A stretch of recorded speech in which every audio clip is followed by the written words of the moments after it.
Si entran 4 dedos a nuestra boca, nuestro músculo macetero está funcionando adecuadamente. Pero si solamente ingresan 3 o peor aún, 2 dedos a nuestra boca, quiere decir que este músculo está súper tensionado.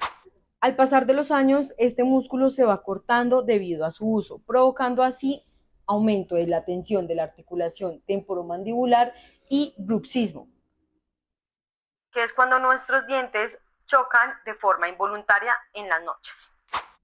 Hoy traigo para ti un ejercicio muy fácil de realizar. Vamos a dividir nuestro músculo en 3 porciones. Primera, segunda y tercera, de esta forma. Ubicamos nuestros dedos pulgares en la parte inferior de la mandíbula. Para realizar este ejercicio debemos aperturar nuestra boca, provocando una relajación del músculo macetero. Con esta zona del dedo índice vamos a empezar a realizar círculos de forma descendente. Primera línea. Pasamos a la segunda línea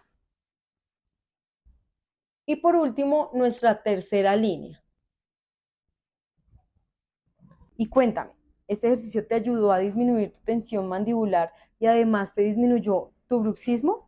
Si quieres obtener muchos más tips fisioterapéuticos, dale like, comparte y comenta cuál es tu contenido de interés. Recuerda que puedes hacer 5 repeticiones 3 veces por semana.